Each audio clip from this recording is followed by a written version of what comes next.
Hi guys and welcome back to the channel Deepak Yadav education. Welcome to the daily current affairs discussion. तो guys आज की तारीख से जितने भी मोस्ट इंपॉर्टेंट करंट अफेयर्स बनेंगे उन सभी करंट अफेयर्स को हम यहाँ पर डिटेल में डिस्कस करेंगे। ये वीडियो यूपीएससी और स्टेट पीएससी के पॉइंट ऑफ व्यू से बहुत इंपॉर्टेंट होता है। तो चलो शुभारंभ करते हैं, बट उससे पहले अगर आप लोगों को इस लेक्चर का पीडीएफ चाहिए तो क्या करना है, नीचे डिस्क्रिप्शन बॉक्स में पीडीएफ लिंक के नाम से एक लिंक दिया गया है। जैसे आप लोग उस पर क्लिक करोगे मेरा टेलीग्राम चैनल ओपन हो जाएगा। अगर आपको इस तरीके से ये चैनल नहीं मिलता है तो एक और बहुत सिंपल सा तरीका है, डायरेक्टली टेलीग्राम ऐप पर जाना, सर्च बॉक्स में टाइप करना दीपक यादव एजुकेशन, आपको ये मेरा चैनल मिलेगा। यहाँ से आप लोग इस लेक्चर के पीडीएफ को डाउनलोड कर पाओगे। साथ ही साथ अगर आप मुझसे पर्सनली कनेक्ट करना चाहते हो तो इंस्टाग्राम पर जाना, दीपक यादव एजुकेशन सर्च बॉक्स में टाइप करना, अगेन आपको ये मेरा प्रोफाइल मिलेगा। यहाँ पे भी कनेक्ट कर आप लोग अपनी क्वेरीज़ को मेरे साथ में डिस्कस कर सकते हो। देन हमेशा की तरह डिस्कशन स्टार्ट करने से पहले आप सभी लोगों से एक छोटी सी रिक्वेस्ट है, वीडियो पे जो लाइक का बटन है उसको दबा देना। आज का हमारा टारगेट 2K प्लस लाइक्स का रहने वाला है। तो आज मैं आप लोग को कुछ इंपॉर्टेंट बातें बताने वाला हूं। जैसे कि आपको पता है डेली बेसिस पर इस चैनल पर द हिंदू का वीडियो तो आता ही है ना। वो आपको मैं मॉर्निंग में कोशिश करूंगा कि 7 AM तक या फिर 7 AM से लेकर 7:30 के बीच में आपको ये द हिंदू का वीडियो मिल जाए। बहुत सारी लोगों की डिमांड थी, क्या सर द हिंदू से सब कुछ कवर हो जाता है? देखो ये आपको ही पता है, मुझे ही पता है कि हाँ, एक सोर्स से सब कुछ कवर नहीं होगा। तो आप कहोगे कि हाँ सर बिल्कुल सही बात है, हमारे पास टाइम नहीं है कि हम द हिंदू के साथ साथ इंडियन एक्सप्रेस भी पढ़ सकें। ये भी बिल्कुल करेक्ट है कि आप दोनों न्यूज़पेपर नहीं पढ़ सकते, क्योंकि काफ़ी सारी चीज़ें सिमिलर होती हैं। क्योंकि जब आप लोग सेम डे के न्यूज़पेपर देखोगे तो बहुत सारी चीज़ें सिमिलर होती हैं। लेकिन जैसे कि अभी दोनों न्यूज़पेपर ने एक बहुत अच्छा इनिशिएटिव चला रखा है। द हिंदू के अंदर टेक्स्ट एंड कॉन्टेक्स्ट का पेज आता है जो कि बहुत ही ज़्यादा इंपॉर्टेंट है और बहुत इंटरेस्टिंग वे में कवर करते हैं। इतने सारे फैक्ट्स कवर करते हैं और इतना सारा डेटा कवर करते हैं कि आपको डायरेक्टली प्रीलिम्स और मेंस में हेल्प करता है। वैसे ही इंडियन एक्सप्रेस के अंदर एक एक्सप्लेनर सेक्शन आता है, आपको पता होगा। तो एक्सप्लेन पेज बहुत लंबे समय से आ रहा है, वो भी बहुत ही ज़्यादा डिटेल्ड में बहुत इंटरेस्टिंग आता है। उसमें साइंस एंड टेक की रिसर्चेस आती हैं, उसके बाद में इंटरनेशनल रिलेशंस के इश्यूज़ आते हैं, इकोनॉमी का पोर्शन आता है। तो आप लोग काफ़ी परेशान थे कि सर हम लोग एक ही सोर्स के ऊपर रिलायबल कर रहे हैं, हम लोग एक ही सोर्स के थ्रू चल रहे हैं। तो परेशान मत होना, जो मॉर्निंग का वीडियो आएगा उसके अंदर मैं द हिंदू के साथ साथ इंडियन एक्सप्रेस दोनों को कंपाइल करके दोनों का एनालिसिस प्रोवाइड करवा दूंगा। यानी कि आपको एडिटोरियल डिस्कशन, एडिटोरियल्स मिलेंगे, टेक्स्ट एंड कॉन्टेक्स्ट मिलेगा, प्लस जितनी भी शॉर्ट न्यूज़ होंगी, पॉसिबल शॉर्ट न्यूज़, वो सब कवर कर दूंगा मैं। तो आपको बिल्कुल भी परेशान होने की ज़रूरत नहीं है। थोड़ी सी मेहनत लगेगी लेकिन यहाँ पे आपको डेफिनेटली बहुत बेनिफिट मिलेगा। क्योंकि आपको पता होगा कि अब की बार का जो प्रीलिम्स का 2022 का एग्जामिनेशन हुआ है उसमें अप्रॉक्स 30 क्वेश्चन डायरेक्टली हम लोगों ने जो एनालिसिस किया है वहाँ से आए थे। उसके ऊपर मैंने ऑलरेडी एक वीडियो अपलोड कर रखा है, आप लोग चाहो तो चैनल पर जाकर उस वीडियो को एक बार देख सकते हो। लेकिन अब मैं यहाँ पर इस तरीके से एनालिसिस को लेकर चलने वाला हूँ जिसके थ्रू आपके इससे भी ज़्यादा क्वेश्चंस कवर होंगे। अगर करंट बेस्ड क्वेश्चन आएंगे एग्जामिनेशन के अंदर तो डेफिनेटली आप लोग उसको सॉल्व कर पाओगे। इस प्रकार से एनालिसिस मैं लेकर चलूँगा, इसकी गारंटी है। अच्छा, आज का जो करंट अफेयर का डिस्कशन है वो भी थोड़ा सा अलग रहने वाला है। क्यों? क्योंकि हम लोग यहाँ पे MCQs के साथ में करंट अफेयर्स को कवर करेंगे। होता क्या है कि आप लोग डेली बेसिस पर द हिंदू को तो देख ही रहे हो, द हिंदू के अंदर आपका प्रीलिम्स मेंस दोनों तैयार हो रहा है। अब क्वेश्चंस कहाँ से प्रिपेयर करें? रोज़ाना के बेसिस पर इतने सारे करंट अफेयर्स चर्चा में हैं, तो कैसे क्वेश्चंस बन सकते हैं उसको लेकर हमारी भी एक प्रैक्टिस होनी चाहिए। तो वो प्रैक्टिस हम लोग अब शाम को करा करेंगे अपने इस डेली करंट अफेयर के वीडियो में। अब आपका एक और क्वेश्चन होगा, सर डेली करंट अफेयर तो बहुत इंपॉर्टेंट वीडियो था, बिल्कुल इंपॉर्टेंट था, तो इसके आर्टिकल कहाँ जाएंगे? तो आप उसके लिए भी परेशान ना होना, उसके आर्टिकल भी मैं द हिंदू के अंदर इंक्लूड कर दूंगा, यानी सुबह वाले वीडियो में इंक्लूड कर दूंगा। मतलब सुबह आपके करंट अफेयर की चर्चा हो जाएगी, सारे करंट अफेयर कवर हो जाएंगे। शाम को आप लोग यहाँ पे अपने क्वेश्चंस की प्रैक्टिस कर सकते हो, करंट अफेयर बेस्ड क्वेश्चंस को लगा सकते हो। इससे क्या होगा, प्रीलिम्स के लिए आपका माइंड पहले से सेट हो जाएगा कि हाँ मैं इस प्रकार से क्वेश्चंस अटेम्प्ट करूँगा। तो क्वेश्चंस मैं बिल्कुल यूपीएससी बेस्ड पैटर्न के बेसिस पर लेकर आऊँगा। जैसा आप लोग देख पाओगे सारे स्टेटमेंट वाइज क्वेश्चन होंगे, प्लस यहाँ पे पेयर्स बनाने वाले क्वेश्चन होंगे। तो यूपीएससी बेस्ड पैटर्न के ऊपर आपके साथ में क्वेश्चन लेकर आ जाएंगे, ताकि आप प्रैक्टिस करो, डेली प्रैक्टिस करो और इतनी आदत पड़ जाए कि जब आप प्रीलिम्स में बैठो तो आराम से यहाँ पर वो क्वेश्चन कर पाओ। अब ये सब चीज़ें मैं पता है क्यों कर रहा हूँ, वो मैं आपको क्वेश्चन 1 के बाद में बताऊँगा। चलो फिलहाल अभी पहले क्वेश्चन 1 को डिस्कस करते हैं। आज का क्वेश्चन नंबर 1 आपकी स्क्रीन पर जो है वो मेंशन करता है नेशनल इन्वेस्टिगेशन एजेंसी के बारे में। नेशनल इन्वेस्टिगेशन एजेंसी रिसेंटली चर्चा में थी, आपको पता होगा, ये द हिंदू अखबार से खबर को उठाई गई है, क्योंकि द हिंदू ने एक्सप्लेनर सेक्शन पर नेशनल इन्वेस्टिगेशन एजेंसी के सारे फंक्शंस के बारे में डिस्कशन किया था। क्यों किया था, मैं इसका कॉन्टेक्स्ट बता देता हूँ। आपको पता होगा उदयपुर वाला इंसिडेंट्स, उदयपुर के अंदर अभी जो 2 लोग थे उन्होंने यहाँ पे कन्हैया लाल को मार दिया था, ठीक है ना। तो इसी वजह से यहाँ पर उदयपुर के अंदर नेशनल इन्वेस्टिगेशन एजेंसी की टीम पहुँची थी और दैट इज़ वाई ये चर्चा में था। तो फिर इसी आर्टिकल ने समझाया कि ये एजेंसी काम कैसे करती है, तो इसी के बेसिस पर बहुत डिटेल्ड आर्टिकल है ये। तो इसी के बेस पर हम लोगों ने एक क्वेश्चन तैयार कर लिया है। क्वेश्चन क्या है, with reference to the national investigation agency consider the following statements. National investigation agency के रिगार्डिंग आपको 2 स्टेटमेंट्स दी गई हैं। पहला स्टेटमेंट बोलता है कि जो स्टेट सरकार है हमारी या फिर राज्य सरकार है, वो यहाँ पर डायरेक्टली जो कोई भी केस है उसको रेफ़र कर सकती है नेशनल इन्वेस्टिगेशन एजेंसी को, ठीक है ना। मान लो कोई केस है, शेड्यूल ऑफेंसेस का केस आपको देखने को मिल रहा है, तो क्या राज्य सरकार डायरेक्टली नेशनल इन्वेस्टिगेशन एजेंसी तक वो केस दे सकती है? पहला स्टेटमेंट तो ये बोलता है। दूसरा स्टेटमेंट ये बोलता है कि जो नेशनल इन्वेस्टिगेशन एजेंसी का जो ज्यूरिसडिक्शन है वो सिर्फ और सिर्फ इंडिया के अंदर है, मतलब एनआईए सिर्फ और सिर्फ इंडिया के टेरिटोरियल रीजन के अंदर ही वर्क करता है। तो ये दोनों स्टेटमेंट दिए गए हैं। अब बताना यह है कि कौन सा स्टेटमेंट करेक्ट है। नीचे ऑप्शन दिए गए हैं, option A 1 only, option B 2 only, option C दोनों ही करेक्ट हैं, या फिर ऑप्शन डी दोनों में से कोई सा भी करेक्ट नहीं है। तो आप लोग एक बार कोशिश कर सकते हो, क्योंकि इसके बारे में ऑलरेडी मैंने आपको पढ़ा रखा है। तो वीडियो को पॉज करके ऑनेस्टली इस क्वेश्चन को लगाने की प्रैक्टिस करनी है। एक आप लोग अपने आप को टेस्ट करना कि हाँ मैं वाकई में इसको लगा पा रहा हूँ या नहीं लगा पा रहा हूँ, या फिर आप लोग यहाँ पर एक तुक्का ही बढ़ा सकते हो, देखते हैं यहाँ पर सही निकलता है या नहीं निकलता है। फिलहाल आपको मैं आंसर बताता हूँ। इसका करेक्ट आंसर आपको डी देखने को मिलेगा, ना ही पहला करेक्ट है और ना ही दूसरा करेक्ट है। कैसे, तो आगे डिस्कस करते हैं, इसका एक्सप्लेनेशन आपको मिल जाएगा।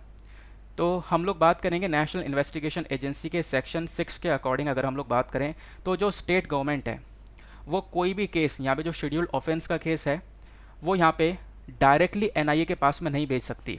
तो किसके पास में भेजेगी, तो जो स्टेट गवर्नमेंट है वो इन केसेस को रेफ़र करेगी हमारी सेंट्रल गवर्नमेंट के पास में, केंद्र सरकार के पास में। और फिर उसके बाद में जो केंद्र सरकार है वो सारी डिटेल्स को देखने के बाद में वो जाकर लास्ट में हमारी केंद्र सरकार डायरेक्ट करेगी नेशनल इन्वेस्टिगेशन एजेंसी को, तब जाके नेशनल इन्वेस्टिगेशन एजेंसी कोई केस को देखेगा। तो स्टेट गवर्नमेंट डायरेक्टली यहाँ पर किसी केस को एनआईए को रेफ़र नहीं कर सकती, आप लोग को ध्यान रखना है। तो पहला स्टेटमेंट हमारा क्या हो गया, इनकरेक्ट हो गया। तो इस वजह से आपको ऑप्शन डी आंसर देखने को मिलेगा।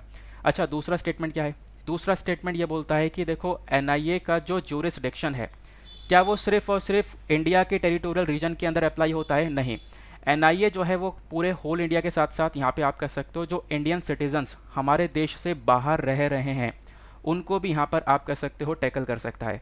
तो नेशनल इन्वेस्टिगेशन एजेंसी इंडिया के टेरिटोरियल रीजन के अंदर वर्क तो करती है, लेकिन कुछ ऐसे इंडियन सिटीजन्स जो कि हमारे कंट्री से बाहर रह रहे हैं और कोई ऑफेंस कर रहे हैं इंडिया के अगेंस्ट में, तो डेफिनेटली यहाँ पर नेशनल इन्वेस्टिगेशन एजेंसी उनको भी टैकल करेगी, वो केस भी देखेगी। तो दैट इज़ वाई यहाँ पर सेकंड स्टेटमेंट भी हो गया इनकरेक्ट। तो आपका आंसर हो गया डी, नीदर 1 नर 2। आई होप आप लोगों ने यहाँ पर इसको काफ़ी अच्छे से समझ लिया होगा। तो मतलब मैंने आपको बताया ना, यूपीएससी पैटर्न बेस्ड क्वेश्चन है, घुमाने वाले क्वेश्चन है, लेकिन डेली बेसिस पर प्रैक्टिस करेंगे ना तो एक आदत सी पड़ जाएगी और फिर उसके बाद एक मतलब स्मूथनेस आ जाएगी, आराम से क्वेश्चन सॉल्व कर पाएंगे। ये हमारा पहला क्वेश्चन हुआ कंप्लीट। अच्छा, अब मैं आपको थोड़ी सी बैकग्राउंड इन्फॉर्मेशन दे देता हूँ नेशनल इन्वेस्टिगेशन एजेंसी के बारे में। ऑब्वियस सी बात है, हम लोगों ने क्वेश्चन सॉल्व कर लिया, थोड़ा सा बैकग्राउंड भी पढ़ लेते हैं और ज़्यादा हेल्प हो जाएगी, चीज़ें रिवाइज हो जाएंगी ना। एक एक करके चीज़ों को आप लोग सुनते हुए चलना। सबसे पहली चीज़ हम लोग रिवाइज करते हैं, क्योंकि मैं आपको लिखित में काफ़ी सारा कंटेंट ऑलरेडी प्रोवाइड करवा चुका हूँ। ना बात करते हैं नेशनल इन्वेस्टिगेशन एजेंसी को बनाया कब किया गया था। देखो, इसको एनआईए एक्ट के तहत बनाया गया था। ये जो एक्ट है ये 2008 का एक्ट है। इसके बाद में हम लोगों ने एनआईए बॉडी को बनाया। अब एनआईए बॉडी की बात करें तो यहाँ पर इसका खुद का एक शेड्यूल देखने को मिलता है, उसके अंदर काफ़ी सारे ऑफेंसेस के बारे में मेंशन कर रखा है, जिसके बारे में अभी हम लोगों ने थोड़ी देर पहले चर्चा की थी कि नेशनल इन्वेस्टिगेशन एजेंसी के शेड्यूल्ड ऑफेंसेस के अंदर कोई ऑफेंस आ रहा है तो नेशनल इन्वेस्टिगेशन एजेंसी जो है उसको इन्वेस्टिगेट करेगा। अभी थोड़ी देर पहले हम लोगों ने इसके बारे में चर्चा की थी। देन अब यहाँ पे एक क्वेश्चन ये आता है, इसका हेडक्वार्टर कहाँ पर है? तो वनडे एग्जामिनेशन के लिए इंपॉर्टेंट है। इसका हेडक्वार्टर आपको न्यू दिल्ली के अंदर देखने को मिलेगा। एक और इम्पॉर्टेंट चीज़, हम लोग एनआईए को क्यों बनाए, मतलब कि नेशनल इन्वेस्टिगेशन एजेंसी को क्यों बनाया गया, इसके पीछे के कई सारे रीज़न हैं। 2008 में हम लोगों ने देखा मुंबई के अंदर टेरर अटैक हुआ था। उसके बाद में हमने देखा उस समय पर लगातार जो टेररिज्म है वो बढ़ रहा था। टेररिज्म के साथ ही साथ वहाँ पे जो स्मगलिंग है वो लगातार इंक्रीज़ हो रही थी। देन उसके बाद में जो ड्रग्स होते हैं उनका सर्कुलेशन बहुत बढ़ रहा था। इलीगल तरीके से आर्म्स की स्मगलिंग हो रही थी। फिर उसके बाद जो फेक इंडियन करेंसी है उसका सर्कुलेशन हो रहा था। इस प्रकार की चीज़ें उस समय पर बहुत ज़्यादा बढ़ रही थी। दैट इज़ वाई एनआईए को बाद में इस्टेब्लिश किया गया। ठीक है ना, ये आप लोगों को ध्यान रखना है। एनआईए के एस्टेब्लिशमेंट को लेकर कुछ यहाँ पे चर्चा की गई है। ओके, फिर मैंने आपको बाकी क्वेश्चन जो है सॉल्व करवा दिया है। इनका खुद का एक स्पेशल कोर्ट वगैरह होता है जहाँ पे केसेस को यहाँ पर एनआईए देखता है। आगे आते हैं नेक्स्ट आर्टिकल की तरफ या फिर नेक्स्ट क्वेश्चन की तरफ। अच्छा, मैंने आपसे ये बोला था कि फर्स्ट क्वेश्चन के बाद ये बताऊंगा कि हम लोग इस प्रकार के चेंजेस आज क्यों किए हैं। देखो, उसके पीछे का रीज़न यहाँ पर यह है कि द हिंदू के साइड से मेरे पास एक ऑफिशियल मैसेज आता है कि आप यहाँ पे डायरेक्टली ऑफिशियल न्यूज़पेपर इस्तेमाल कर रहे हो। हमारे पास एक कंप्लेंट आई है, कंप्लेंट रिसीव करी हमने। तो मैंने उस चीज़ को गो थ्रू किया यार। देखो, ऐसा पहले भी हुआ है, आपको याद होगा। लगभग मेरे साथ हुआ था 12 अप्रैल को। उसके बाद 13 अप्रैल को मुझे पीपीटीज क्रिएट करनी पड़ी थी। तो 12 अप्रैल को भी ऐसा ही हुआ था, बट वो यहाँ पे कोई और था। ऐसा यहाँ पे मतलब बहुत सारे लोग ऐसे भी मैसेजेस आते हैं जो बिल्कुल फेक्ड होता है, तो वो भी फेक ही था उसमें कोई। फिर मैंने बाद में न्यूज़पेपर का इस्तेमाल करना स्टार्ट कर दिया था। लेकिन अभी यहाँ पर एक ऑफिशियल मैसेज आया है, बट यहाँ पे उसमें भी कोई प्रॉब्लम नहीं है। देखो, होगा क्या, हो सकता है यहाँ पर न्यूज़पेपर को इस्तेमाल ना करने दें, लेकिन उसमें भी कोई दिक्कत वाली बात नहीं है। मैं पूरी PPTs as it is create कर दूंगा। जैसा अपना न्यूज़पेपर आता है वैसा आएगा, लेकिन डिस्कशन ज़रूर आएगा। आपको न्यूज़पेपर एनालिसिस ज़रूर मिलेगा। अब भले यहाँ पर कैसी कंप्लेंट गई हो यार, पता नहीं, मतलब समझ में नहीं आता। कुछ लोग तो ऐसे हैं यार कि सही से चलने नहीं दे रहे हैं। मतलब मेरा कुछ लेना देना नहीं यार उनसे, ठीक है, कोई मुझे प्रॉब्लम नहीं, कोई मेरी बातचीत नहीं हुई किसी से। उसके बावजूद भी इस प्रकार से प्रॉब्लम्स यहाँ पे लगातार देखने को मिली हैं। इनफैक्ट मैंने पिछले 6 से 7 महीने में, आपको ही पता होगा जो मेरे साथ लंबे समय से जुड़ा हुआ है, पिछले साल दिसंबर से यही प्रॉब्लम फेस कर रहा हूँ। ठीक है, कि ये चीज़ हमारी है, वो चीज़ हमारी है, ये यूज़ कर लिया, वो यूज़ कर लिया। ठीक है, इस प्रकार की चीज़ें यहाँ पर लगातार देखने को मिली है। जबकि चैनल ये क्रिएट किया गया है 2 साल पहले, और आप लोग अगर 2 साल पहले का वीडियो देखोगे तो 2 साल नहीं 3 साल हो चुके हैं। आप जब 3 साल पहले का वीडियो देखोगे ना, तो उस समय पर भी यहाँ पर चीज़ें बिल्कुल सिमिलर हुआ करती थी। बीच में इतना फोर्स आया, इतनी ज़्यादा प्रॉब्लम्स आई, जिसकी वजह से मुझे थोड़े थोड़े चेंजेस करने पड़े थे। लेकिन अब मैंने यहाँ पे वापस से चीज़ों को ट्रैक पर लिया। जैसे कि प्रोफाइल मैंने बीच में हटा दिया था, आपको पता होगा। जबकि ये प्रोफाइल मैंने जब चैनल बनाया था ना स्टार्टिंग में, तभी लगाया था, लेकिन बीच में कुछ इश्यूज़ की वजह से मैंने उसको हटा दिया था। लेकिन अब वापस से मैंने यहाँ पर उसको लगा दिया है, क्योंकि यूट्यूब जो है, जब चैनल वेरिफिकेशन के लिए मेरे पास मैसेज आया, तो जो पहले वाले प्रोफाइल पिक्चर्स है ना, उसमें वो वेरीफाई नहीं हो पा रहा था चैनल, जिस वजह से मुझे चेंज करना पड़ा। और जैसे ही मैंने ये वाला लगाया, पुराना वाला, तो चैनल वेरीफाई हो गया। तो ये भी यहाँ पर चीज़ें देखने को मिली थी। लेकिन कोई बात नहीं यार, इश्यूज़ आते रहेंगे और लंबे समय से आ रहे हैं। फ़िलहाल तो पहले काफ़ी टेंशन हुआ करती थी, टेंशन अभी भी है, लेकिन कोई बात नहीं है, आराम से हम लोग कवर कर लेंगे। डिस्कशन आपका ज़रूर आएगा, डिस्कशन में कोई कमी रहने वाली नहीं है। और हमेशा से एक चीज़ सीखी है यार, कोई प्रॉब्लम आती है तो उससे और भी बेहतर तरीके से उभर के निकलता हूँ, और ऐसा ही होगा। अगर डिस्कशन में कोई प्रॉब्लम आई है, कुछ भी यहाँ पर रोकने की कोशिश की जा रही है, तो वो रुकेगी नहीं, उसको और ज़्यादा बेहतर करके निकाल के लेकर आऊँगा। और गारंटी देता हूँ आपको बहुत ही ज़्यादा मज़ा आने वाला है अगर मैं इस प्रकार से इम्प्लीमेंट। वैसे तो मेरी बातचीत हो रही है विद हिंदू के साथ में, देखते हैं यहाँ पर क्या इशू निकल कर आता है। पहले तो मैं ये इशू को रिजॉल्व करने की कोशिश करूँगा, अदरवाइज़ कोई बात नहीं है यार, हम लोग अपने डिस्कशन को और भी ज़्यादा बेहतर बना देंगे। और मैं आपको गारंटी प्रोवाइड करवाऊँगा कि आप लोग अगर वीडियोज़ को फॉलो करोगे तो डेफिनेटली प्रीलिम्स के अंदर तो आपको, मतलब प्रीलिम्स तो क्लियर हो ही जाने वाले, क्योंकि इस प्रकार से मैं आपके लिए कंटेंट लेकर आने वाला हूँ। भले यहाँ पे थोड़ी सी मेहनत ज़्यादा लगेगी, लेकिन डेफिनेटली यहाँ पर ये काम किया जा सकता है। आप लोगों ने यहाँ तक पहुँचाया है इस चैनल को, क्योंकि मैंने कभी तक जब स्टार्ट किया था चैनल, तो मैं कभी एक्सपेक्ट ही नहीं किया था आज यहाँ तक पहुँच जाएंगे। लेकिन कोई बात नहीं, आज पहुँच चुके हैं यार। तो थोड़ी सी बात मैं आज कर रहा हूँ, वैसे मैं कभी बात ये करता नहीं हूँ, ठीक है ना। तो इतना ही बात थी, इसकी वजह से यहाँ पर कुछ चेंजेस करने पड़े। इसी वजह से शाम वाला जो करंट अफेयर का वीडियो है, जो करंट अफेयर के कंटेंट हुआ करता था, वो भी बहुत इंपॉर्टेंट हुआ करता था। इस वजह से मैंने इस वाले वीडियो के अंदर उसको इंक्लूड नहीं किया, क्योंकि उसमें ऑलरेडी बहुत टाइम लगा करता था। तो वो जो कंटेंट है वो मॉर्निंग के वीडियो में मैं ऐड कर दूंगा, तो उसमें भी कोई प्रॉब्लम वाली बात नहीं है। शाम को हम लोग एमसीक्यूज़ की प्रैक्टिस क्या करेंगे और करंट अफेयर के साथ में प्रैक्टिस क्या करेंगे, यानी बैकग्राउंड भी जानेंगे और MCQs भी यहाँ पे सॉल्व करेंगे, जिससे अगेन आपको बहुत हेल्प मिलने वाली है, ठीक है ना। तो आप लोग बिल्कुल परेशान ना होना, जैसी चीज़ें चल रही हैं वैसी चलती रहेंगी, आपको डिस्कशन टाइम टू टाइम मिलता रहेगा और अच्छे वे में डिस्कशन मिलेगा, इंटरेस्टिंग वे में मिलेगा, क्वेश्चन के साथ में मिलेगा, prelims mains question, GS paper 4 1 2 3 सभी कुछ कवर करूँगा, एथिक्स वगैरह के कोटेशंस वगैरह भी आपको मिल जाएंगे।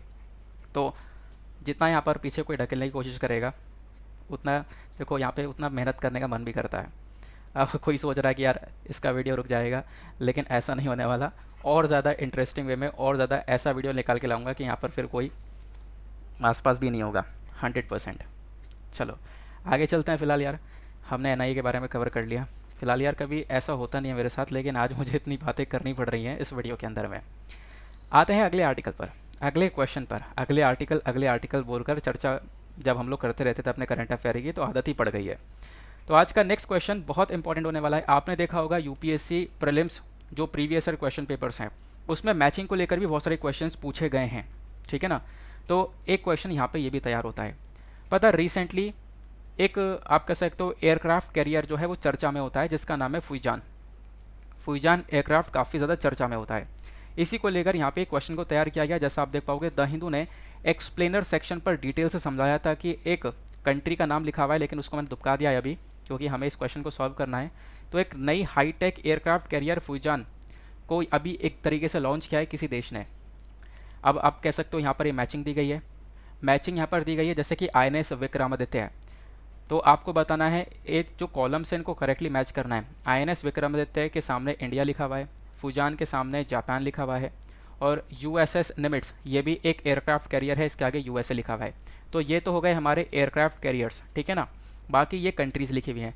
बताना यह है कि बिल्कुल सही मैचिंग है, यानी कि इस प्रकार से सही मैचिंग खा रहा है या नहीं खा रहा। INS विक्रमादित्य इंडिया का है या नहीं है, फुजान जापान का है या नहीं है, USS निमिट्स USA का है या नहीं है, तो आपको बताना है।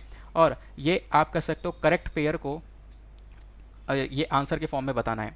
ऑप्शन A बोलता है 1 ओनली, ऑप्शन B बोलता है 1 and 3 ओनली, ऑप्शन C बोलता है 2 and 3 ओनली, या फिर ऑप्शन D बोलता है तीनों ही करेक्टली मैच हैं।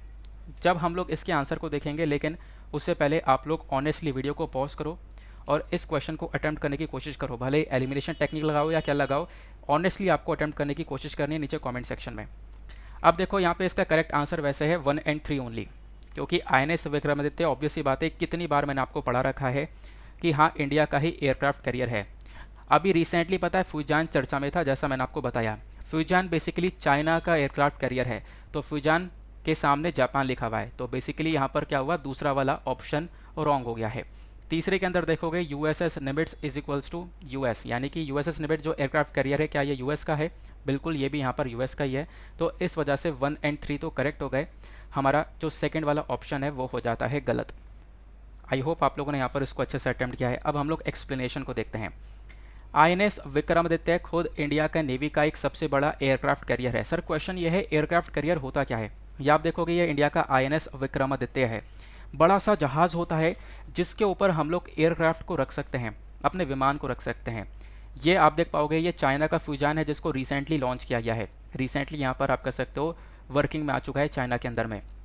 अब जब हम लोग इंडिया के विक्रमादित्य की बात करते हैं, तो आप लोग देख पा रहे होंगे विशाल सा जहाज़ है। इसकी कैपेसिटी इतनी है कि लगभग इसके ऊपर हम लोग 34 विमान या फिर एयरक्राफ्ट्स रख सकते हैं, जिसमें से आप कह सकते हो काफ़ी सारे MiG-29 एयरक्राफ्ट रख सकते हैं, हेलीकॉप्टर्स भी रखे जा सकते हैं, ठीक है ना। तो ये इसकी यहाँ पर कैपेबिलिटी देखने को मिलती है। ये आप लोग देख पा रहे होंगे ऊपर इसमें अभी हेलीकॉप्टर्स और एयरक्राफ्ट कैरियर रखे हुए हैं। अब ये समुद्र के बीच में होगा, तो आप कहोगे ये उड़ेंगे कैसे? तो यहाँ पर आप कह सकते हो ये देखो उड़ने के लिए रनवे बनाया गया है, यहाँ से ये टेक ओवर कर सकता है। तो ये इसी के ऊपर से ये एयरक्राफ्ट जो है वो टेक ओवर करते हैं। तो आप लोग खुद समझ सकते होंगे या फिर इमेजिन कर सकते होंगे ये कितने विशाल साइज़ का जहाज़ होता होगा, ठीक है ना। तो करेंट टाइम पे भारत के पास में जो वर्क कर रहा है वो इकलौता एयरक्राफ्ट कैरियर है जिसका नाम है INS विक्रमादित्य है।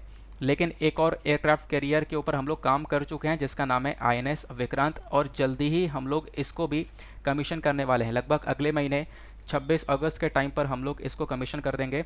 तो आप लोग को यहाँ पर ये भी ध्यान में रखना है 15 अगस्त के टाइम पर, ठीक है ना। आगे आते हैं। तो पहला स्टेटमेंट बिल्कुल करेक्ट हो गया। दूसरा स्टेटमेंट देखें तो चाइना ने रिसेंटली यहाँ पर अभी एक नए जनरेशन का एयरक्राफ्ट कैरियर को अनवील किया है, इसके बारे में बताया है, वो है फुजान। तो यहाँ पे ऑप्शन के अंदर फुजान के सामने जापान दे रखा है, तो ये इनकरेक्ट आप कह सकते हो ऑप्शन होता है, ठीक है ना। तो सेकंड वाला इनकरेक्ट हो गया। आगे आते हैं उसके बाद जो यूएस निमिट्स है, ये बिल्कुल एक शिप है किसका, यूएस की नेवी का, तो ये वाला भी करेक्ट हो जाता है। तो आप कह सकते हो थर्ड भी करेक्ट है, तो इसकी वजह से 1 and 3 is the correct answer. तो आप लोग खुद देख पा रहे होंगे कि बिल्कुल यहाँ यूपीएससी के पैटर्न के बेस्ड पर ये क्वेश्चन तैयार किए गए हैं। अब ऐसे क्वेश्चन पहले भी पूछे जा चुके हैं एयरक्राफ्ट कैरियर को लेकर। देखो ये यूपीएससी ने प्रीवियस ईयर में क्वेश्चन पूछा था, साल 2016 में क्वेश्चन पूछा गया था। क्वेश्चन यह है कि आपको बताना है आईएनएस अस्त्रधारिणी। आईएनएस अस्त्रधारिणी यहाँ पर रिसेंटली चर्चा में था, 2016 में चर्चा में होगा। तो ये क्या है बेसिकली? ऑप्शन ए बोलता है amphibious warfare ship, option B nuclear power submarine, option C torpedo launch recovery vessel, या फिर option D nuclear power aircraft carrier. Video को पॉज करो, इसको भी अटेम्प्ट करने की कोशिश करो, क्योंकि द हिंदू में इसके बारे में ऑलरेडी मैंने डिस्कशन किया है। देखो ऑनेस्टली करना है, क्योंकि आप लोग खुद अटैम्प्ट करोगे तो मज़ा आएगा। कितने गलत हो रहे हैं कितने सही हो रहे हैं वो भी आप लोग कमेंट में लिखना। तो आईएनएस अस्त्रधारिणी की जब हम लोग चर्चा करते हैं तो बेसिकली इसका करेक्ट आंसर सी हो जाएगा। ये एक torpedo launch and recovery vessel है, ठीक है ना। आईएनएस अस्त्रधारिणी हमारे द्वारा खुद का बनाया हुआ टॉर्पीडो लॉन्च रिकवरी वेसल है। इसको कमीशन किया गया था 6 अक्टूबर 2015 के अंदर में। और इसका जो डिज़ाइन है वो कैसे तैयार किया गया, किसने कोलैबोरेशन किया, ये आपसे कहीं नहीं पूछा जाएगा। तो इस वजह से सिर्फ और सिर्फ क्रिस्प चीज़ों को हम लोग कवर करेंगे, जो कि डायरेक्टली बहुत इंपॉर्टेंट है। तो आंसर सी इसका हो गया यहाँ पर करेक्ट आंसर। ये आप देख पाओगे आईएनएस अस्त्रधारिणी का पिक्चर है, ये आपको ये वेसल, ये जहाज़ देखने को मिलेगा। ये क्या है मैंने अभी आपको बताया, ये basically torpedo launch recovery vessel है। तो टॉर्पीडो हम लोग इसको बोलते हैं, इस प्रकार से आप देख पाओगे टॉर्पीडो वगैरह इस वाले वेसल से लॉन्च किया जा सकता है। आगे आते हैं अगले क्वेश्चन की तरफ आते हैं। अगला क्वेश्चन भी ज़बरदस्त है, इंपॉर्टेंट है, ये भी रिसेंटली काफ़ी चर्चा में रहा है। क्वेश्चन के अंदर बात की गई है फॉरेन कंट्रीब्यूशन रेगुलेशन एक्ट के बारे में। अभी रिसेंटली काफ़ी चर्चा में था, या आप लोग आर्टिकल देख पा रहे होंगे। तो क्वेश्चन ये है, consider the following statements regarding the foreign contribution regulation act. अब एफसीआरए के रिगार्डिंग आपको दो स्टेटमेंट्स दी गई हैं।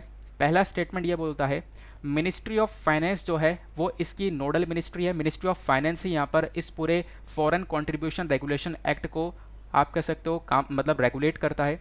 फॉरेन कंट्रीब्यूशन को रेगुलेट करने के लिए मिनिस्ट्री ऑफ फाइनेंस काम करता है। पहला स्टेटमेंट तो ये बोलता है। दूसरा स्टेटमेंट ये बोलता है कि फॉरेन कंट्रीब्यूशन रेगुलेशन एक्ट के अंदर ये कंपलसरी कर रखा है कि कोई भी अगर यहाँ पर बाहर से पैसे को रिसीव करेगा, यानी फॉरेन कंट्रीब्यूशन आएगा उसके पास में, स्पेशली एनजीओज़ वगैरह की अगर हम लोग चर्चा करते हैं, बाहर से मान लो पैसा आया, तो उसको यहाँ पे स्टेट बैंक ऑफ इंडिया जो जिसकी एक मेन ब्रांच न्यू दिल्ली के अंदर है, वहाँ पे एक अपना एक बैंक अकाउंट खुलवाना पड़ेगा। तो क्या ये दोनों बातें एफसीआरए के अंदर अप्लाई होती हैं या नहीं होती हैं, आप लोग नीचे कमेंट सेक्शन में इसके बारे में भी ट्राई करो जल्दी से। फिलहाल दो स्टेटमेंट दिए गए, अब यहाँ पे नीचे ऑप्शन दिए गए हैं। एफसीआरए के संबंध में पहला स्टेटमेंट करेक्ट है या दूसरा स्टेटमेंट करेक्ट है, या दोनों ही करेक्ट है, या फिर दोनों में से कोई सा भी करेक्ट नहीं है। आओ इसके आंसर को देखते हैं। तो इसका करेक्ट आंसर है 2 ओनली, क्योंकि रिसेंटली मैंने फॉरेन कंट्रीब्यूशन रेगुलेशन एक्ट के बारे में द हिंदू के वीडियो में आपको कवर करवाया था। तो करंट अफेयर्स वहाँ पे कवर हो रहे हैं। अब हम लोग शाम को एमसीक्यूज़ की प्रैक्टिस कर रहे हैं। तो रिसेंटली इसलिए चर्चा में था क्योंकि हमारी होम मिनिस्ट्री ने एफसीआरए रूल्स के अंदर कुछ चेंजेस करे हैं, अमेंडमेंट करा है, ठीक है ना। अमेंडमेंट क्या है, वो अमेंडमेंट क्या है वो भी आगे मैं आपको समझाऊंगा, डोंट वरी। फिलहाल अभी हमने ये देखा कि इसका करेक्ट आंसर 2 देखने को मिलेगा। इसके एक्सप्लेनेशन को देखते हैं ऐसा क्यों। तो जब आप लोग फॉरेन कंट्रीब्यूशन रेगुलेशन एक्ट को पढ़ते हो तो इसका काम क्या है कि बाहर से विदेश से जो पैसा आ रहा है हमारे कंट्री के अंदर उसका गलत उपयोग ना हो। क्योंकि हमने देखा रिसेंट टाइम में जो पैसा बाहर से आ रहा था उससे यहाँ पर नक्सलिज्म वगैरह को बढ़ावा मिल रहा था। तो जो बाहर से पैसा आ रहा है उसको रेगुलेट करने का काम करता है foreign contribution regulation act.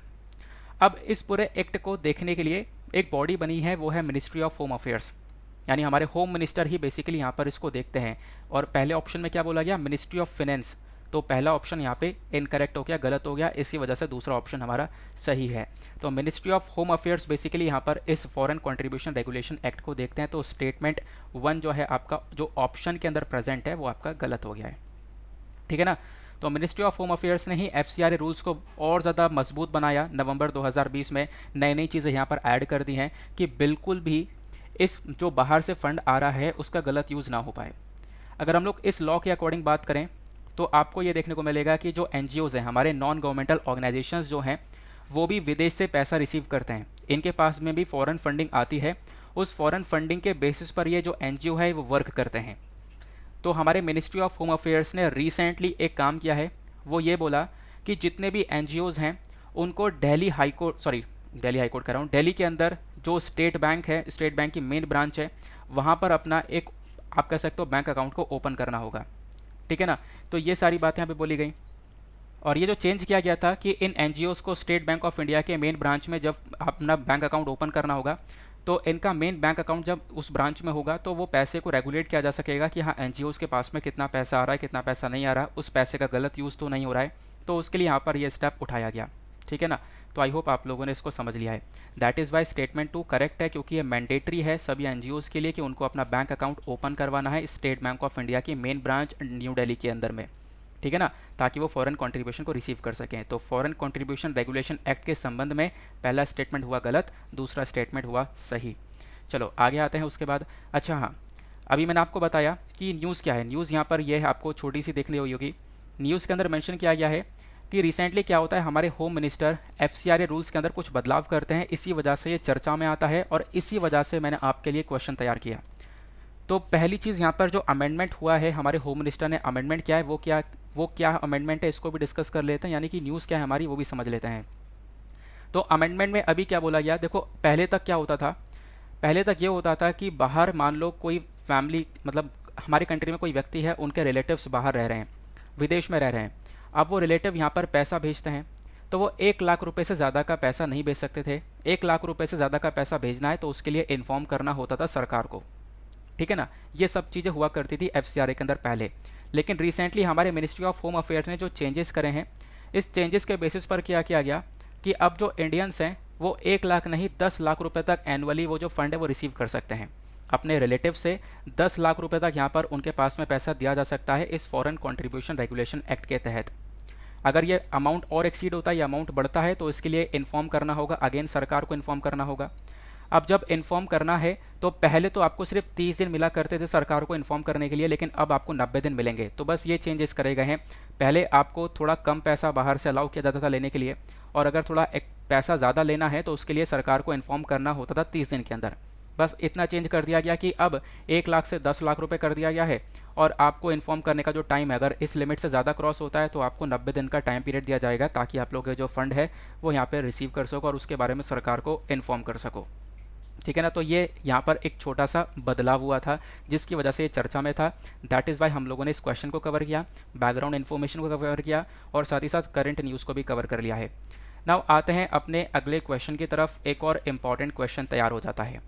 Question यह है, consider the following statements regarding world food programme.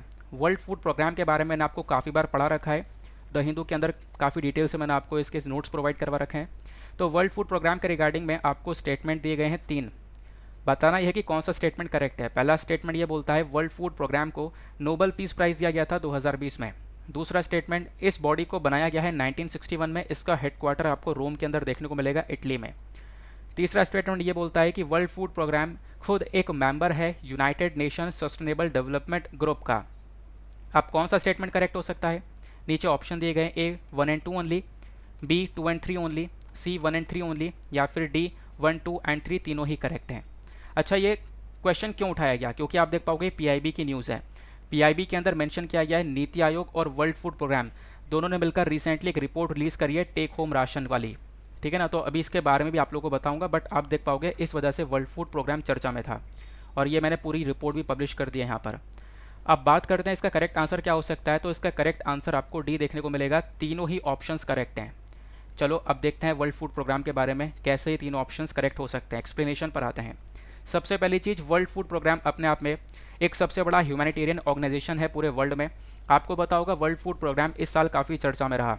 Recently हमने अफगानिस्तान को काफ़ी सारा अनाज भेजा, तो उसमें भी हम लोगों ने वर्ल्ड फूड प्रोग्राम की मदद से ये अनाज भेजा है। तो यहाँ पे आप कह सकते हो दुनिया भर में लोगों की मदद करने के लिए वर्ल्ड फूड प्रोग्राम काफ़ी हद तक काम करता है। वर्ल्ड फूड प्रोग्राम को वाकई में 2020 में नोबेल पीस प्राइज़ मिला था, तो स्टेटमेंट हो जाता है करेक्ट। स्टेटमेंट 1 करेक्ट हो गया। दूसरा, यहाँ पर इस बॉडी को फाउंड किया गया था 1961 में, किसके through? Food and agriculture organisation और यूनाइटेड नेशन जनरल असेंबली में। मतलब इस बॉडी के थ्रू यहाँ पर आप कह सकते हो वर्ल्ड फूड प्रोग्राम को फाउंड किया गया, और वर्ल्ड फूड प्रोग्राम का हेडक्वार्टर आपको रोम इटली में देखने को मिलेगा। तो जो स्टेटमेंट 2 है वो भी करेक्ट हो जाता है, क्योंकि अभी हम लोगों ने यही पढ़ा था। फिर तीसरा स्टेटमेंट आता है, वर्ल्ड फूड प्रोग्राम एक मेंबर भी है किसका? United nation sustainable development group का। तो यहाँ पे आप कह सकते हो ये वाकई में मेंबर भी है, तो स्टेटमेंट 3 भी यहाँ पर इसका करेक्ट हो जाता है। तो आप लोग का यहाँ पर एक और क्वेश्चन तैयार हो चुका है रिगार्डिंग वर्ल्ड फूड प्रोग्राम। अब ये चर्चा में किस लिए था, क्योंकि वर्ल्ड फूड प्रोग्राम में नीति आयोग के साथ मिलकर टेक होम राशन की एक रिपोर्ट पब्लिश करी है। ये बेसिकली यहाँ पर आप कह सकते हो सरकार का एक इनिशिएटिव है, जहाँ पे हम लोग बात करते हैं कि जो खासकर आप कह सकते हो विमेन हैं या बच्चे हैं, उनके पास में प्रॉपर न्यूट्रिशन नहीं पहुँच पा रहा है, प्रॉपर यहाँ पे एक अच्छा खाना नहीं पहुँच पा रहा है। तो उस गैप को फिल करने के लिए ये स्टेप उठाया गया है टेक होम राशन का। इसमें क्या होगा, इसमें हम लोग फोर्टिफाइड राशंस प्रोवाइड करवाएंगे लोगों को घरों के अंदर। दो तरीके से फोर्टिफाइड राशंस दिया जाएगा। सबसे पहली बात यहाँ पे आप कह सकते हो टेक होम राशन और हॉट कुक मील, यानी कि आप कह सकते हो खाना बना कर दिया जाएगा आंगनवाड़ी सेंटर्स के अंदर बच्चों को। प्लस यहाँ पे कुछ रॉ इंग्रेडिएंट्स यानी कच्चे इंग्रेडिएंट्स प्रोवाइड करवा दिया जाएंगे, या फिर पैकेट में आप कह सकते हो कुछ खाना कुक कर दे दिया जाएगा। तो टेक होम राशन के तहत आप कह सकते हो कि जो वेमेन है, प्रेग्नेंट वेमेन है या फिर लैक्टेटिंग वेमेन है, जो कि अपने बच्चों को माएँ दूध पिला रही हैं, या फिर आप कह सकते हो बच्चे हैं, तो उनके अंदर अभी न्यूट्रिशन की काफ़ी बड़ी कमी है। तो उस कमी को फिल करने के लिए यह स्टेप उठाया गया है टेक होम राशन वाला, ठीक है ना। जिसके अंदर हम लोग क्या प्रोवाइड करवाने वाले हैं, देखना एक कॉमन वर्ड है, वो है फोर्टिफाइड राशंस। तो फोर्टिफाइड राशंस को प्रोवाइड करवाया जाएगा। नाउ ये फोर्टिफाइड होता क्या या फोर्टिफिकेशन क्या होता है, इसको समझते हैं। फूड फोर्टिफिकेशन समझ लेना, ये भी इस साल बहुत ही ज़्यादा चर्चा में रहा है। देखो फूड फोर्टिफिकेशन बेसिकली यहाँ पर एक प्रोसेस है जिसके तहत हम लोग क्या करते हैं, खाने के अंदर कुछ माइक्रो न्यूट्रिएंट्स को ऐड कर देते हैं।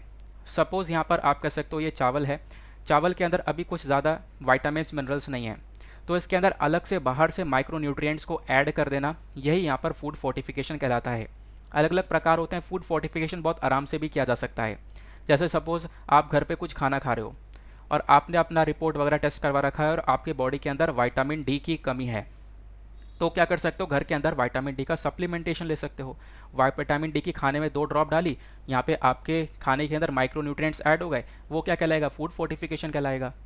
तो इसी प्रकार से फूड फोर्टिफिकेशन सरकार करती है ताकि जो हमारा खाना है उस खाने के अंदर अलग से कुछ एक्स्ट्रा न्यूट्रिएंट्स को डाला जाए, ताकि वो न्यूट्रिएंट्स यहाँ पर इन लोगों के अंदर पहुँचें और जो कुपोषण वाली सिचुएशन है या लोगों के अंदर खाना ना खाने की वजह से, या मतलब आप कह सकते हो कि हाईली न्यूट्रिशियस खाना ना खाने की वजह से जो इनकी हेल्थ ख़राब हो रही है, उस हेल्थ को इम्प्रूव करने के लिए यहाँ पर ये स्टेप उठाया जाता है, ठीक है ना। आई होप आप लोगों ने यहाँ पर इसको भी अच्छे से समझ लिया होगा। आगे आते हैं अगले क्वेश्चन की तरफ। नेक्स्ट क्वेश्चन भी होने वाला है काफ़ी ज़्यादा इंपॉर्टेंट, और इस प्रकार के क्वेश्चन भी डायरेक्टली बनते हैं। क्वेश्चन 6 को जब आप लोग देखोगे तो ये चर्चा करता है मिर 444, रिसेंटली न्यूज़ के अंदर देखने को मिला है। ये आखिरकार क्या है, रैंसमवेयर है, राइबोन्यूक्लिक एसिड है, अटैक हेलीकॉप्टर है, या फिर एयरक्राफ्ट कैरियर है। तो सही आंसर आपका मतलब ट्राई कर सकते हो, क्योंकि इसके बारे में मैंने डिस्कशन किया है। तो आप कहोगे कब डिस्कशन किया है, तो संडे में जो साइंस एंड टेक के पोर्शन होते हैं, तो द हिंदू के अंदर साइंस एंड टेक का आर्टिकल आया था। कुछ नए तरीके यहाँ पर लेकर आए गए हैं प्लांट्स के अंदर नाइट्रेट एब्जॉर्प्शन को रेगुलेट करने के लिए, इसी वजह से ये चर्चा में था। चलो कोई बात नहीं पता है तो मैं आपको बताता हूँ। इसका करेक्ट आंसर आपको देखने को मिलेगा कि मिर 444 जो न्यूज़ में देखने को मिला है वो बेसिकली एक राइबोन्यूक्लिक एसिड है। अब इसका वर्क क्या है, इसको थोड़ा सा समझने की कोशिश करते हैं। देखो ये पिक्चर यहाँ पे न्यूज़पेपर के अंदर आर्टिकल के अंदर कवर किया गया था। यहाँ पे क्या बोला गया है, होता क्या है कि देखो जो हमारे प्लांट्स होते हैं, जो हमारे पेड़ पौधे होते हैं, वो क्या करते हैं, मिट्टी से नाइट्रोजन को एब्जॉर्ब करते हैं, क्योंकि नाइट्रोजन मिलेगा तभी जाकर वो यहाँ पे आप कह सकते हो प्लांट ग्रो करता है।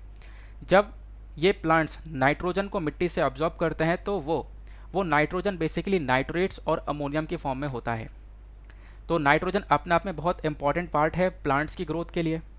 लेकिन यहाँ पे देखो कभी कभी क्या होता है, नाइट्रोजन एक एक्सेस वे में निकल जाता है, यानी कि बहुत ही ज़्यादा यूज़ होने लगता है, बहुत ही ज़्यादा सॉइल के अंदर बढ़ जाता है, वाटर के अंदर बढ़ जाता है। इससे यहाँ पे प्लांट्स नुकसान में आ जाते हैं, प्लस पोल्यूशन भी बढ़ जाता है। तो हमें ज़रूरत है कि नाइट्रोजन की क्वांटिटी को ऑप्टिमाइज़ किया जा सके, यानी नाइट्रोजन जितना यूज़ किया जा रहा है उसको हम लोग ऑप्टिमाइज़ कर सकें, एक प्रॉपर वे में रेगुलेट कर सकें उसको, ना ज़्यादा यूज़ हो ना ज़्यादा कम यूज़ हो, एक मीडियम वे में नाइट्रोजन का यूज़ होता रहे। लेकिन ऐसा हो नहीं पा रहा था, क्योंकि हमारे पास कुछ भी ऐसा रेगुलेटरी बॉडी नहीं है कि हम लोग किस प्रकार से रेगुलेट कर सकें।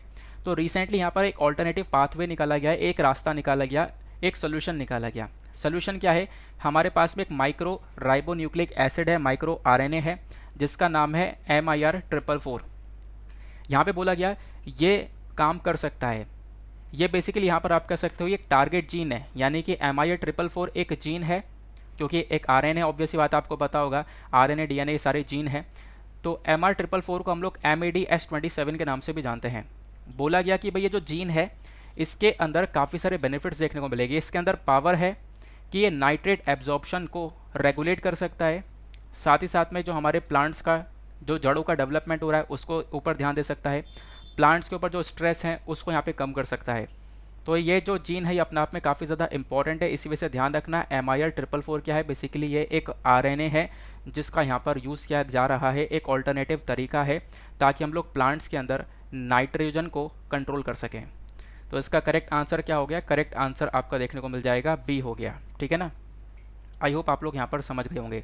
तो ये हम लोगों ने समझ लिया है, ये क्या करेगा, नाइट्रेट एब्जॉर्प्शन को रेगुलेट करेगा, रूट का डेवलपमेंट करेगा, स्ट्रेस को कम करेगा, और यहाँ पर आप कह सकते हो ये सारी चीज़ें एक्टिवेट की जाएंगी माइक्रो आरएनए MR444 के तहत। तो ये बेसिकली एक आरएनए है। आगे आते हैं। अब जैसा हमने अभी डिस्कस किया कि प्लांट्स के लिए नाइट्रोजन बहुत इंपॉर्टेंट है, तो नाइट्रोजन का क्या इंपॉर्टेंस है उसको भी थोड़ा सा जान लेते हैं।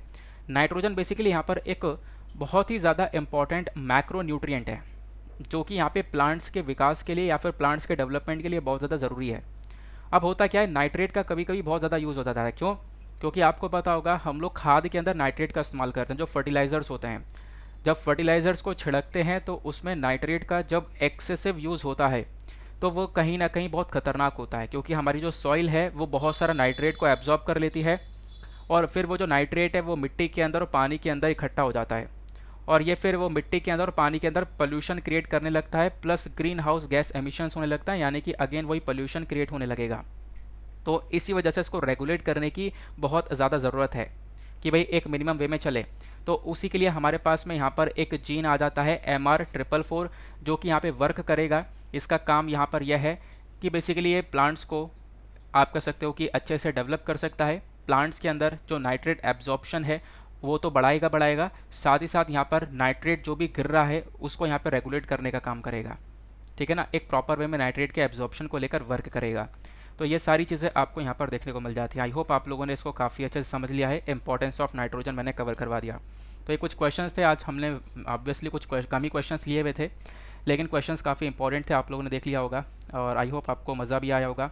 प्रैक्टिस भी काफ़ी ज़्यादा हो चुकी है, एक आपका माइंडसेट भी तैयार हो चुका है कि हाँ यार, मतलब अब जब रोज़ प्रैक्टिस करेंगे ना तो एक माइंडसेट तैयार हो जाएगा कि हाँ यार ये क्वेश्चंस अटैम्प्ट करने हैं। फिर उसके बाद मंथ के एंड में मैं आपको पूरे के पूरे क्वेश्चंस का कंपाइलेशंस भी प्रोवाइड करवा दूंगा, पूरा कंपाइलेशन, यानी कि पूरे महीने के करंट अफेयर जब आप लोग MCQs के थ्रू सॉल्व करोगे तो एक अलग ही मज़ा है, ठीक है ना। MCQs भी यहाँ पर आपके सारे क्लियर हो जाएंगे।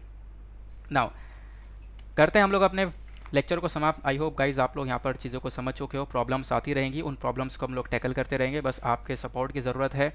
आप लोग बस जैसे सपोर्ट कर रहे हो वैसे सपोर्ट करते रहो और आपको मैं कंटेंट प्रोवाइड करवाता रहूँगा, और एक ऐसा कंटेंट जो कि अभी तक कोई प्रोवाइड नहीं करवा रहा है। अभी भी मैं ऐसा ही कंटेंट आपको प्रोवाइड करवाता हूँ, आप लोगों ने देखा होगा। आने वाले टाइम पर इसको और ज़्यादा एनहेंस कर दूँगा। नाउ आज के लिए bye bye, have a nice day, thank you and जय हिंद।